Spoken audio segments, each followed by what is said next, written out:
Good evening, everyone. It's a bummer right now in St. Louis because things did not go very well in Ohio. Welcome in to the Billikens Hub's postgame show. I'm Matthew Rocchio, your host for today, joined for the start of this postgame show by Randy Karraker, and we're here to talk over the Billikens collapsing in the second half, falling to Dayton 75-67. Your immediate reaction to this one, Randy, as again, the Billikens just couldn't stay with this one and keep it going.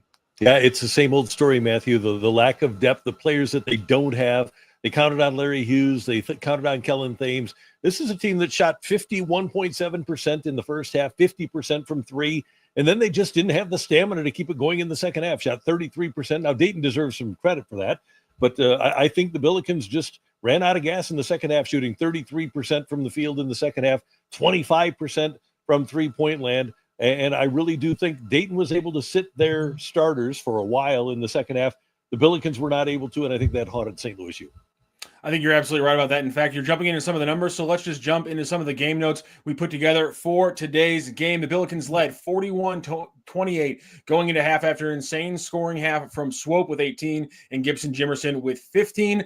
And if you were looking at some of the numbers as I put there, Gibson, Avila, and Swope scored all 41 of those points. They shot 71% from the field and 66% from deep. There was no way they were going to keep that up, and they definitely did not, as St. Louis scored just 26 points in the second half. They were outscored by 21 by Dayton. After, again, and Randy, you swallowed up there. I mean, 51.7, 50% in the first half, and then a terrible mark in the second half. One thing I want to focus on really quick there is you saw 100% on 3 of 3 free throws in the first half. Then I put NA there in the second half because they took not a single free throw taken in the second half with how much they were getting to the rack and scoring early in the paint. And again, they weren't getting calls early. They weren't necessarily getting to the foul line early, but they were getting to the rack and scoring early, and that completely evaporated, and it never paid off to getting easy ones at the charity stripe at any point in the game. Right, and that's just a matter of being aggressive in the paint, isn't it? Trying to take it to the hole and getting the other team to foul you, and St. Louis University just didn't do that. That's the kind of thing where Avila you'd think would be that guy, but he's just not that sort of player. The Billikens just don't have that really rugged inside guy offensively to get those free throws, and nobody. It doesn't take a 6'11", 240-pounder. You just got to be able to go through the land of the Giants. And tonight, St. Louis University just wasn't willing to do that against Dayton. Yeah, and we're going to see this a lot, but Jay Sitch comes in officiating terribly suspect in the second half. Listen, it wasn't well called on either half of things. Bob Ramsey, who's going to join us later after he finishes up with Josh Search, at one point said, what was it? The refs have departed. The refs are already in their cars. The officials have gone home. The officials have headed to the parking lot. Rammer said those two lines in quick succession during one of the points. It was the point where Amari threw up that prayer high layup as he was getting fouled. So yeah, the officiating was very odd, and it really just seemed like, especially with some of the earlier questionable ones. We've had some of those games early in this season with the Billikens, and I don't want to harp on it because every season you're going to have games where you have bad calls. It's going to fluctuate and things like that. But it did seem like a game where you're getting nothing called. And again, anytime you're in a college basketball game and you only go to the line 3 times, questions are going to be asked. Absolutely, yeah, and Rammer is 100% right. They did they were out to lunch. The officials were, but you have to overcome those things. And if the Billikens hit shots in the second half, then they have a good chance to win this game. But they had the 2 opportunities.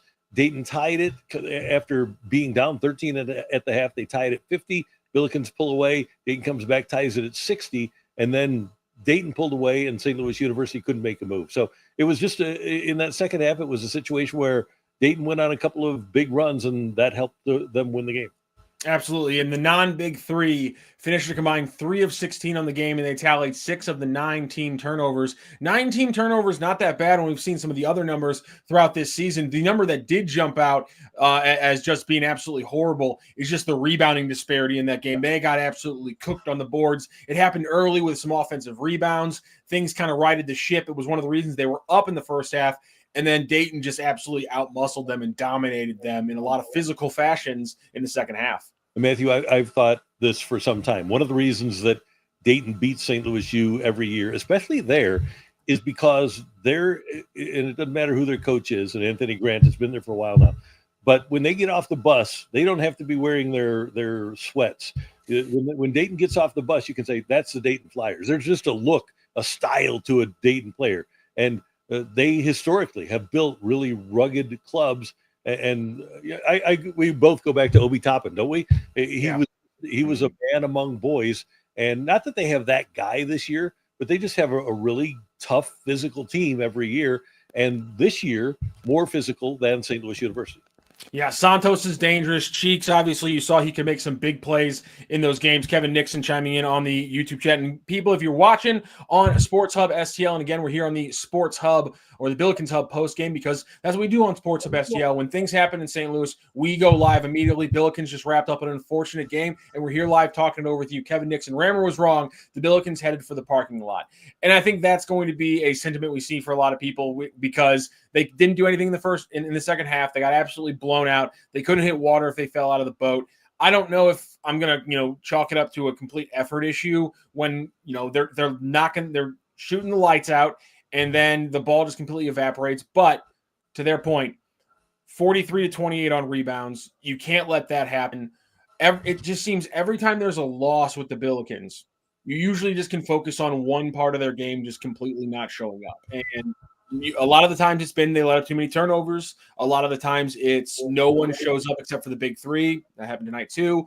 And tonight, it was no rebounds. They took care of the ball. They shot well overall, and it was just too compartmentalized. And I just think that's in the case of the Billikens season the entire year. Every game, just one or two things. It's not that they're not great. They just completely fail to show up. And that's been the issue at every loss. And that's frustrating when you can see what they can do, especially in certain halves. The reaction around this game will 100% be affected by the fact that they had a big lead. And no one's going to focus on the positives of what this team can do in that they can get a 14 to almost, I think they might have gotten up to, I think 14 might have been the highest in the first half. They can get a 14-point first half lead on a team like Dayton. That positivity is completely thrown out of the window. And it should be, because you got to sustain these kind of things, and they completely failed to. And that's problematic. And I understand why fans are going to be mad and focus on these things and not want to focus on any of the good from a game, because it's a crap game when you finish it out like that. When you lose, and I go back to what I said right off the top, Matthew. And this is not the Billiken team that Josh Schertz expected to have. Now, have the Billikens for the last 7 or 8 years, ever since Travis Ford got to town, had an awful lot of bad luck, and at the end of the season not had the group of players that they expected to have at the beginning of the season? Yeah, that's generally been the case. But the fact of the matter is, you have certain expectations at the beginning of a season, and when you lose one of your best bench guys, if not two of your best bench guys, plus another guy that you expected to get a lot of minutes, whether it's attrition, whether it's injury, whether it's illness, whether it's departures like Larry Hughes Jr., the fact of the matter is, if you don't have those guys that you expected to have, you aren't going to be as good. And the teams that are standing at the end of the season generally have a pretty good deal of health and retention. And that's something that Josh Schertz in his first year, let's point out, his first year at St. Louis University doesn't have. But I'm with you. I'm looking at the positive. I look at the guys that did play well tonight. And I also look at the fact that it is Josh Schertz's first year, and he'll collect the players necessary next year to be even better. This was relative to a lot of the games in Dayton over the last few years with Travis Ford as the head coach. This was actually pretty good. Yeah, and I think a lot of fans are going to be, mad that pretty good wasn't good enough in this case. And I think all the depth issues are certainly real, and people hate hearing those kind of things. But I when you look at Gibson Jimerson's game, he has 15 and 7 in the first half. He finishes with 23 and 8. And I just think that if we're just being realistic about these things, when he has that first half, there's a lot of positivity because he's just coming off his first double-double. That first game we did on the post game for Sports Hub STL after that big win at home, it's his first career double-double. He looks like he's tracking towards the next one, and it kind of falls apart. And I just think you have to credit the fact that Gibson has developed a lot of his game this year. And Josh Ertz calls it his floor game, his defense, his rebounding, those kind of things. He has undoubtedly improved that. And I think when you watch the full scale of these games, you can't tell me that's not true. And then so when I watch the second half, we want to talk about how do you criticize what happened in the second half, I hate criticizing effort because I'm not the coach. And so if Schertz says it, fine, I'll chalk it up to that. But I just don't think that you can take everything else we've seen from Gibson, look at what happens in the second half, and go immediately to effort when the full possibility of hitting a wall in your third to last game of the regular season, when you've been playing 40 minutes for huge chunks of it, that's a real thing. And again, I think there's a fine line between excuses and reasons. As I tried to tell my biology teacher, Randy, there's a fine line between these things. There is. And hey, sometimes it goes beyond effort, and it just goes beyond what you did on a particular night. And you have to look at the big picture. And you mentioned the big three. Okay, tonight you get 28 out of Swope, you get 23 out of Jimerson, you get 10 out of Avila. You got 2 points out of Kalu tonight, or Kalu Anya. You get 0 points out of Kobe Johnson, 0 points in 35 minutes out of Kobe Johnson. McCautry got hurt, but he only had 4 points in 16 minutes, and he had been so good lately. And then you get 0 points out of the rest of your bench. I don't know how you're going to win when you really only have 3 players playing. And in that game, when you look at what the Flyers were able to do, they had tons of guys that were contributing. They had, 5 guys in double figures, and they had another guy with 7, and they got every single player on their roster scored tonight. Everybody that played scored a point tonight for Dayton. There's the difference. It's depth. We mentioned it off the top, and it's just real. Dayton has more good players, and St. Louis, you probably has more great players, but Dayton has more good players, and they played with a great deal of grit, and they did have home court advantage. You mentioned the officials, but when you go back to St. Louis University getting so little out of their bench, let me go back and tell you how many bench points St. Louis U had for this game. It was, 4, right? Yeah. McCautry's 4. That was it. You can't win that way. Yeah, exactly. And Will Sutton jumps into the chat. Thank you very much, Will. Again, if you guys want to jump into the conversation, comments, questions, opinions, if you just want to yell at us, that's actually fine. That's funny to me. I'll laugh and yell right back at you. What the hell happened? Simply, Randy Karraker explained a huge chunk of it right there. No one else showed up. The Billikens had a huge first half from the big three. And unfortunately, you're not going to be able to replicate that at the level they were going to. You should expect a little bit more from Robbie Avila when talking about that big three. That's a fair criticism, but no one else contributed. And the Dayton Flyers in the first half shot 37% from the field and 33% from deep. And they finished the game shooting 44% from the field and 40% from deep. They also got to the line. They went 2 of 4 in the first half, which means they went 9 of 10 in the second half from the charity stripe. Again, the Billikens did not shoot a free throw in the second half. When you ball all of that up, that's how you lose by 21. Tack on the Bills completely failing to get anything going offensively, scoring 26 points and shooting. Where's the number on it? I got it right there. It's 35% from the field, 28% from 28% from deep, because right there it is. That point right there on our game notes. So you combine all that. That's what happened. You fell apart and you stopped hitting the shots you were hitting in the first half. And that's something we've talked about all year. Shot variance and things like that. The team looks really good when the shots are falling. The team looks really bad when the shots aren't falling. That's kind of how the sport works. And Matthew, the shame of this is that St. Louis University controlled their own destiny in regards to having the double bye. If they win this game and then beat Duquesne, they would have had the double bye. That doesn't exist anymore. As a matter of fact, getting the double bye doesn't exist anymore.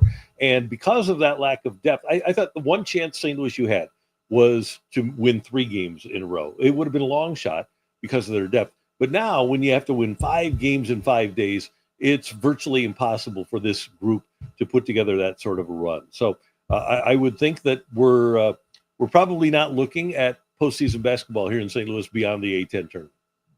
I thought if St. Joe's loses tomorrow, they were still alive for it. Am I wrong? Let's see. So St. Joe's would be 10-7. Yeah. Okay. So yeah, St. Joe's would have to lose out. But And the Billikens they have such they've had a cake. Their final 5-game schedule is so cake that I kind of had a feeling that it was going to fall apart. That they weren't going to fall apart, and that St. Joe's was probably going to run out the back of their schedule, and it was going to make it pretty hard for the Billikens to take over that spot. So yeah, I think it's very small now. Like you said, you went from controlling your destiny to putting it in everyone else's hands. And so far, Tom Timmerman did a great piece in the Post-Dispatch earlier today, actually. If you want to check that out, he outlines all of that. So far, no one's doing you any favors, so it's not like you can count on it now. Right, and that's a shame. But I think we have to go back to and I know the term program in college athletics doesn't apply like it used to, but yeah. I do get the sense that Josh Schertz, and one of the keys is going to be keeping players around, but Josh Schertz seems to be the sort of coach that can build a program that can keep players around and have guys get better within the program. So you're going to have a guy like Jimerson depart after this year. You need a guy like McCautry to ascend. Avila's got to come back for his last year. You've got to have him stick around.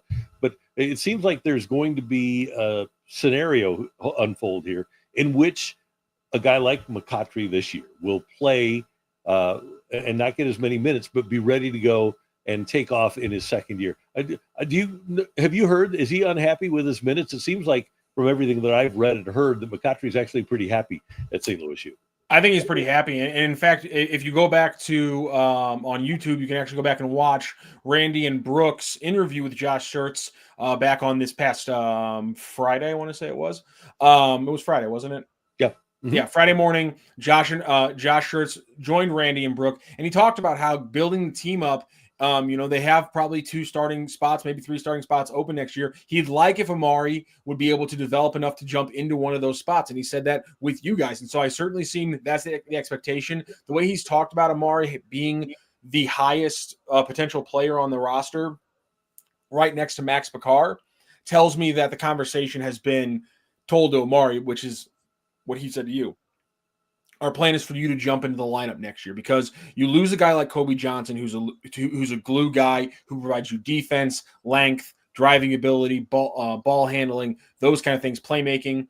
That's what Amari McCautry does. In a lot of ways, he profiles as even better than Kobe Johnson. But next year, he profiles as a very Kobe Johnson-like player to slot in there as a good 4th or 5th starter for you. Kevin Nixon, very active on the chat. We got to get to some of these because that's what we promised. He says, hitting a wall is a real thing for you, Matthew. Gibson has no excuse. Again, I'm saying it's a reason. I think that it's completely reasonable that a guy playing 40 minutes, and again, he's going up against a very physical team that out-physicaled him. I'm not saying that it's a good thing that it happened.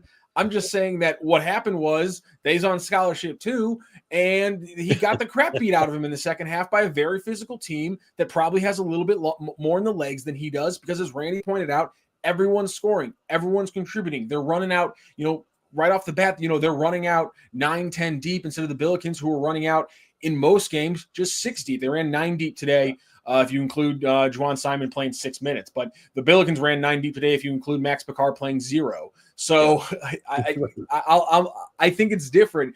Kevin Nixon says, "Nah, I'm laughing at you." You know what? Good, Kevin. I'm glad we're providing you a little levity after a rough loss. That kind of makes me happy. I would believe the Billikens would be NIT bound home games. That's a good question. I actually don't know the schedule of of how the NIT would play out, but hey, I would be for it because anytime that Josh Schertz can get more practice time with, again, guys who are going to be here hopefully next year, and Amari McCautry, Max Picard, hopefully Robbie Avila, no reason not to, those that I'm all for more practice time and things like that.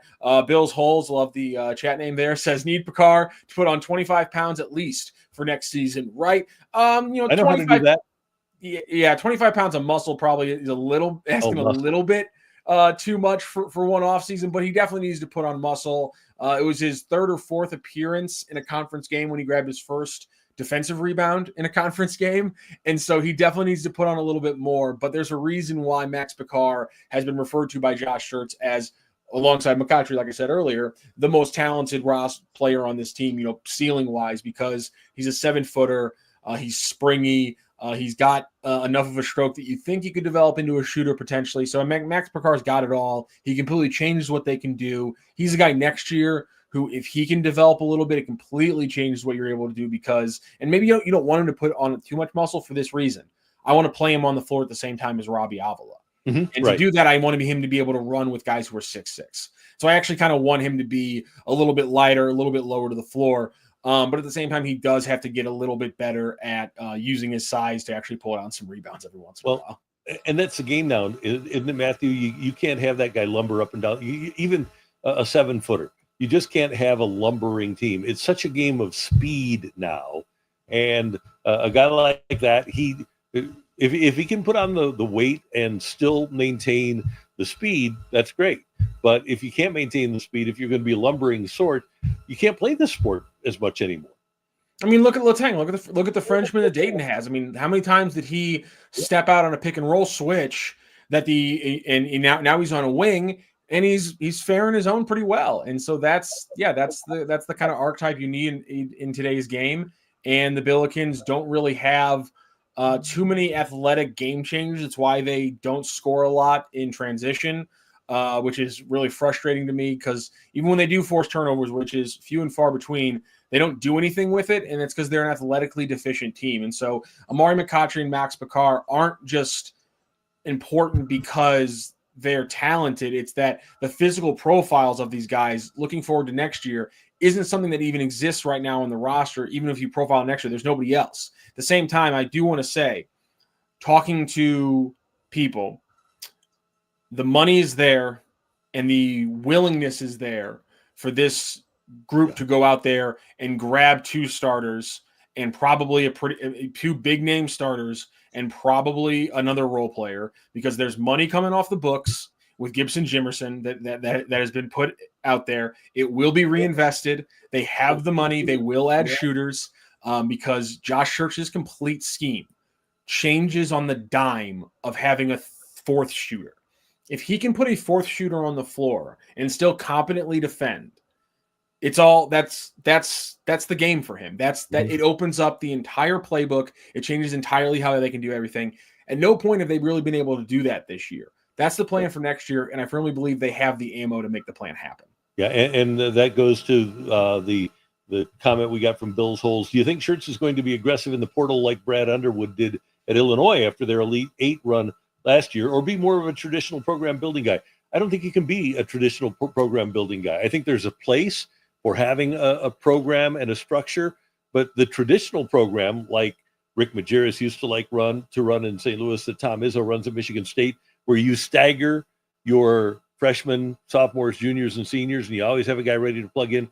That traditional program is by the boards now because so often your freshmen, in fact, you can have a freshman class disappear, and you have to go into the portal and get other players. And Josh Schertz, he's cutting edge. He knows what's going on, and he knows how to build a team, especially after the crazy Final Four of a couple of years ago, the one with San Diego and Miami, where K-State, everybody had, I think K-State's starting 5 was all transfers that were new to K-State that year. I think that is as big and as good a way to build a team as building a program. And for a lot of coaches, they're going to scout, like you said, money coming off the books with Jimerson. There's going to be money there for St. Louis U and NIL. And I would think that, like you say, they can go get some pretty good players to fill in the holes that they have.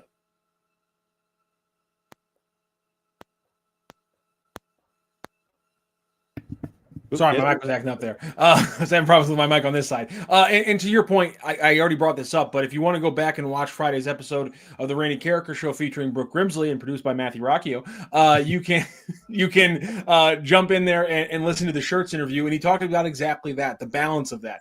Guys like Amari and Max are so important because you get those 2 guys. You get a solid group of 3 that are coming in with their class right now. And I like what they have coming into the class, that it's a mix of length, size overall, and shooting, which is exactly what you can expect Josh Schertz to consistently be bringing into this team through the portal and through his classes. And so you have those 2 freshmen right now, plus Killian Brockhoff and Dylan Warlick. And Dylan Warlick has looked really good in his spot. He seems like a really good guy to be the 7th or 8th guy on the team. and coming off the bench. And so that's really solid there. So I really do think he's going to be the exact kind of morphology you need going forward, which is let's build up a base of 5 or 6 young guys, but every year let's make sure we have the ammo to bring in, 2 or, 2 big name guys or 1 big name guy when we lose one.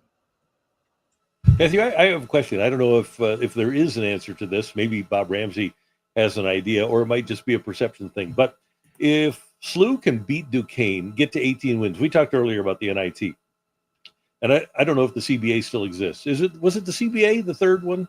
Whatever the third, something like that. No, see something G, whatever it was. If SLU gets to 18 and 13, CBI. Yeah, that's it. Okay, so they'll at least be in the hunt for an NIT bid. I wonder if the NIT looks at the fact that Josh Schertz coached an NIT finals team last year and knows him and knows what he can bring to their tournament. I would think that bringing, if it's not the team, a couple of the guys that were on the team and the coach who played in the NIT finals last year, I would think if you're the NIT, that might be pretty attractive because it is a good offense. It's a fun team to watch, and they have some pretty good players. And I think Avila, for a guy that's not going to be in the NCAA, is probably one of the more known players in America that isn't going to wind up playing in the NCAA tournament. Yeah, I mean, if you're thinking about getting eyes on the tournament, if they're thinking about it from that perspective, and I guess at that point, no one's really complaining about the people's. Does anyone really care about who's the second seed in the NIT versus the 8th seed? I don't think anyone really carps about that at all. You're just trying to get eyes on your tournament. So yeah, and money, and the way to get eyes on the tournament is to have people gambling on the tournament. Yeah, I think yeah. That's a really good point. And you get 2 big names and guys like Swope and Avila, who again were in your tournament last year. I don't think that's a bad take because you can be a little bit more arbitrary. I think if you're the NIT and you're the CBI. Bill's Hole is very active. In my trips to Chaffetz, the crowd tends to trend older. Some games felt like Saturday evening mass. What's it going to take to bring the younger crowd back? Winning cures all. Listen, I was only listening to the radio broadcast of this past weekend's game. But based on what I heard from there and based on the videos I've seen from there, if you're winning and playing that kind of basketball, it's one hell of an atmosphere. Yeah. Matthew, the hardcore fan base for the Billikens is older. And the bandwagon group skews younger. But to give you an idea of how this has not changed, go back to, I think, whatever Charlie Spoonhour's second year was. They started off something like 13 or 14-0, and nobody expected it. And they're in the top 25, and they're playing SIU Carbondale at the old arena, the Checkerdome. And I get in there early, and previously, because they played all their home games there, what they had done was they put up tarp over the upper deck seats. And for this particular game, they'd sold more than 18,000, and they took the tarps off of the upper deck seats. And the crowd is filing in, and they're going to have 18,500. It's sold out, and it's going to be the biggest Billiken crowd in a long time. And I'm on the end of the court. That's where my media seat was.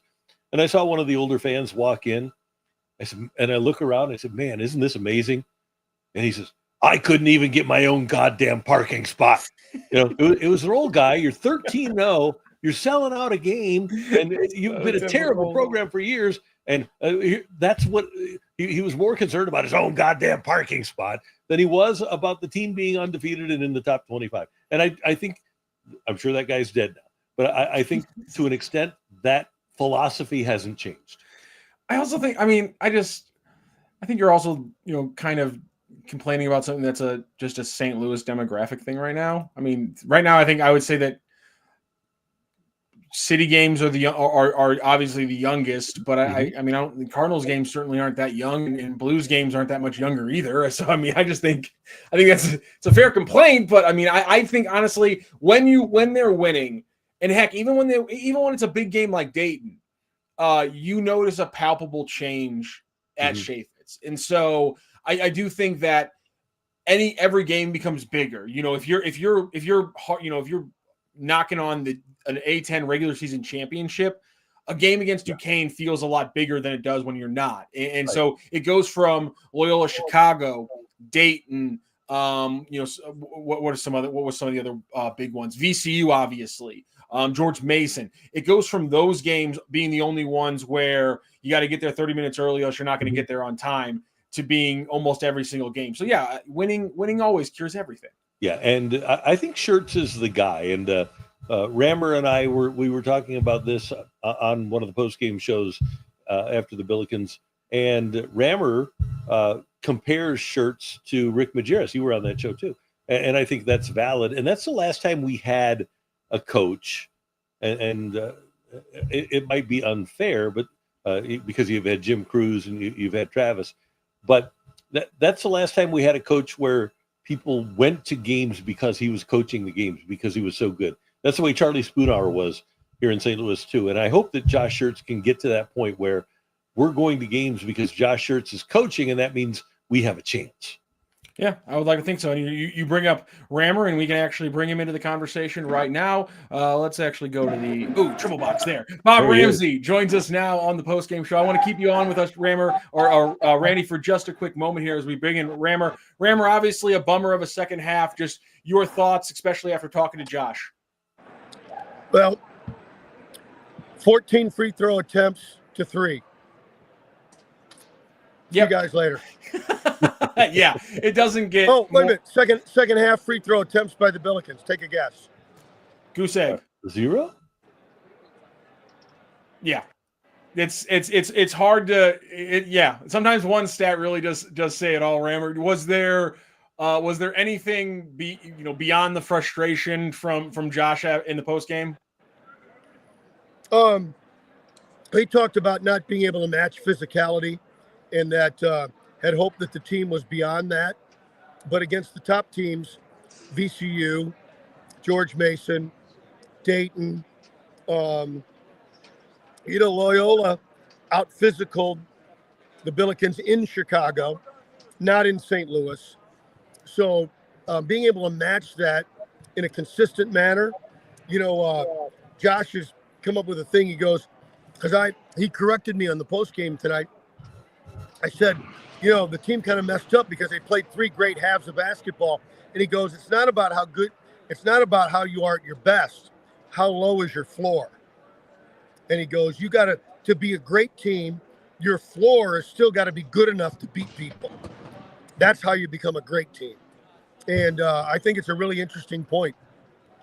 And Rammer, you mentioned the physicality, and I mentioned off the top of the show, the lack of depth shows. When you shoot 51.7% in the first half and 33% in the second half, the free throw attempts aside, what happened in the second half is that Dayton, because they have more good players and more physical players, they wound up wearing the Billikens down. Billikens were out of game. Yeah, and one of the numbers that supports your point is the rebounding numbers. I forgot what it was at halftime. Numbers were virtually even. In fact, the Bills led in rebounding much of the half, but dominated the boards in the second half. And that supports exactly what you're saying. Yeah, and that was something we were talking about earlier as well, Rammer. Just every single game that the Billikens have lost this year, it's pretty easy to circle 1 or 2 big things that just didn't really show up for a huge chunk of the game. And today it's the rebounding, and it's the scoring from anybody not named Swope, Gibson, or Avila, because 3 of 19 or 3 of 16 from everyone not named those guys. They carried the team the entire time. And it just felt like this is going to be a really hard thing to do for a full quarter.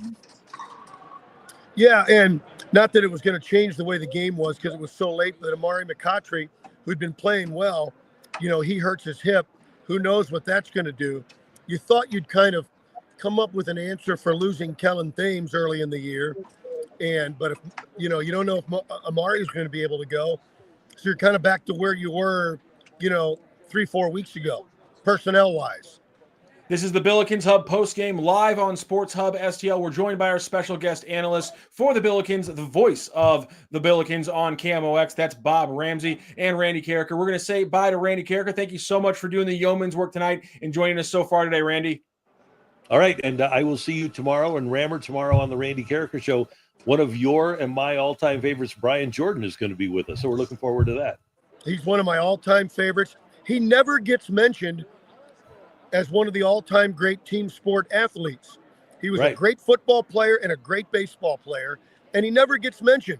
You know, we talk about Deion Sanders and all these other guys. Brian Jordan is a great all-around athlete, one of the greatest ever. Yeah, and he was an alternate Pro Bowler in his rookie year.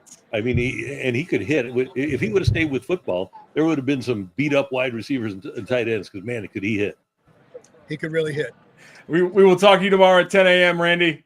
All right, see you guys. Take care. See you later. That is Randy Karraker. And again, the Randy Karraker Show featuring Brooke Grimsley tomorrow live right here on Sports Hub STL. 10:25 is when Brian Jordan, the dual threat, will join us here. You were talking a little bit there about Amari, the hip injury from the screen there that he took. Anything? Did Shirts have anything about kind of the prognosis there?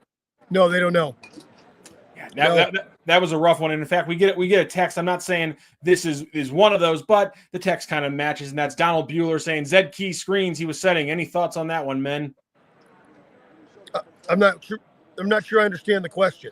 There was a lot of talk during this game that Zed Key's threes throughout the game, or not Zed Key's threes, excuse me, Zed Key's screens throughout the game were pretty consistently a moving screen. You know, I got to be honest.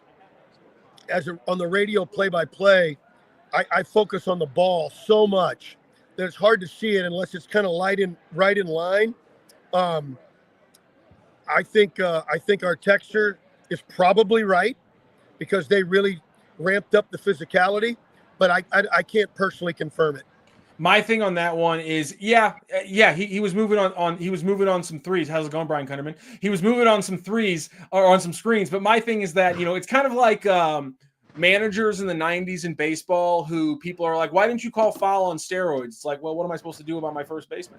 It's kind of one of those things where it's, if you're going to really want every moving screen call to get, for the Billikens, get ready to have about 6 more turnovers as Robbie and Kalu get rung up for a couple of themselves. That's turnabout fair play on that kind of call. Yeah, it's true. But if you're going to clean up the game, here I've had an official tell me that they don't want to call all those kind of things because they don't want it to be a free throw fest, right? But I get it. But if you don't do that, then the games just get really ugly and it becomes really not good, enjoyable, clean, fun basketball. But so I don't really have an opinion on that stuff. I just know 3 free throws in the game and 0 in the second half. It's not legitimately possible. It's not possible. That's Rock. Yes, it's not possible. Exactly. That was my take as well. It's you don't want to focus on just one thing. You don't want to get caught in the trap of the officiating, but the numbers don't lie. It's and if you watch the game, it's not like they're just jacking it. They didn't just jack up threes like it was insanity tonight either. They were getting to the rack. They were driving hard. I tweeted out one of my favorite parts of the game from you. Obviously, it was one of the rougher parts of the game when there was a string of just no fouls getting called, including when Amari went up and had to throw up just a prayer because he got absolutely hacked. And you said the officials have gone home. The officials have gone to the parking lot. And that's an accurate take because they'd abdicated their role in the game. And that's disappointing because it was really ramping up to be a special one that now we have to get marred by the fact that you get 10 free throws in the second half to 0, and it's hard to look away from that number. And by the way, the best analyst in the game just passed me a note. Points in the paint, 26-26. So the Bills weren't just shooting threes. Yep. That's a great, thank you, Earl Austin Jr. chiming in. Special guest analyst over there with Earl Austin off screen. Thank you very much, sir. He'll send you an invoice. There you go. There we go. Ding. One thing I know it was. I got a couple of minutes because we got to go, or I'll have to walk back to the hotel. All right, last one here for Rammer, and then we'll get out of here. Just it looks like things are pretty thin on them getting a top 4. We were just talking about that. Yeah. You need St. Joseph to lose. Probably not going to happen. Just overall, your thoughts on an A10 projection now with a longer road in front of them. It's happened before. It happened in 2019. It's not even ancient history. So it has happened before. But if Amari can't play or is compromised, it makes it tougher. Because you're grinding day after day after day after day. But the other teams have to grind too. So Can you elevate and match physicality? That was the lesson that Coach Schertz was talking to us about post game. You have to match the physicality and the mental focus and toughness to go with the physical part to be able to survive, win and survive. And that's what remains to be seen. There he is. There's our special guest analyst for the Billikens, Bob Ramsey. Rammer, thank you so much for joining the show today. Rock, I loved it. I'll talk to you on Saturday. Talk to you on Saturday, sir. There he is, Bob Ramsey. This is the Billiken Hubs post-game show with both of my analysts out here. I just got a couple more minutes left here. If you have any final comments there, the disappointing thing, obviously, is we don't have any information on Amari McCautry, who goes down with what looked like a hip injury after getting caught on a screen there. That's rough because they not only is the bench short, the bench is non-existent without Amari McCautry for guards. You have Dylan Warlick, you have Killian Brockhoff, and you have Max Picard. None of those guys can play the one or the two. Dylan Warlick can kind of be your small forward, but he's even more built to be more of a small ball 4, less, and I don't know if he can be a bully ball 3, but you don't have guards. And so getting back to the point about Gibson Jimerson earlier in the show, you might laugh at it, but there's now nobody if Amari McCautry isn't healthy. There is no one on the roster who can give Isaiah Swope or Gibson Jimerson or really even Kobe Johnson to a point any time off. And now you're going to have to play another game because, like we said, the top 4 is pretty much completely out of it. Tomorrow night, Rhode Island plays against St. Joseph's. They will probably win that game. If they don't, you are both knotted up in the A10 standings at 10-7 in conference play. The tiebreaker for the A10, I do not have off the top of my head because the first tiebreaker for a 2-team tiebreaker is head-to-head competition. The second tiebreaker is conference record of the tied teams based on winning percentage versus the highest common opponent and proceeding down to the lowest common opponent. And I don't have that math problem in front of me right now, so I don't have it in front of me. But Tom Timmerman did a great piece on the Post-Dispatch breaking down all the chances for the Billikens to get that top 4 seeding. I would go check that out. It's thin.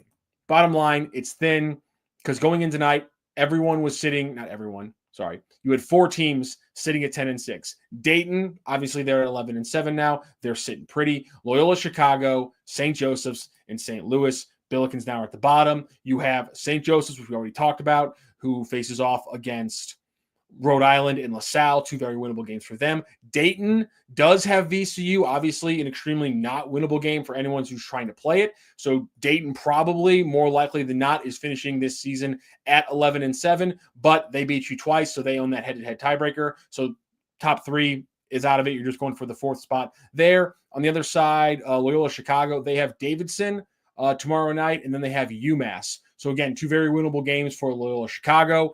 They're coming off a 30-point walloping against the Billikens, but 2 very winnable games for Loyola Chicago. No one has done you any favors in the A10, not to start the season with their non-conference schedules being crap, and really not anything for them in the conference schedule. They've given you no help, and that's unfortunate, but it's the truth there. And on that, unfortunately, somber point, we're going to wrap up the Billikens Hub postgame right here on Sports Hub STL. As like Randy Karraker said before he left, tomorrow on the Randy Karraker Show featuring Brooke Grimsley, we're going to have Brian Jordan, former Cardinal, former NFL star, joining the show.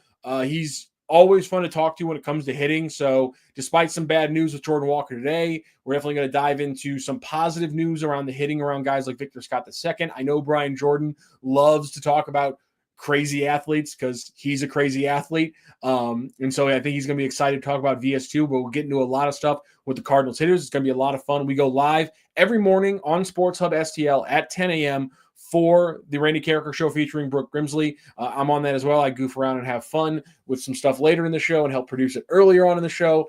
But thank you so much for joining us today. Like and subscribe on the YouTube. Go ahead and like and subscribe all over the place on Instagram, on X, the Everything app, on Facebook as well. Make sure you hit the little bell button there. That way when we go on these live shows, you know, and here's the thing.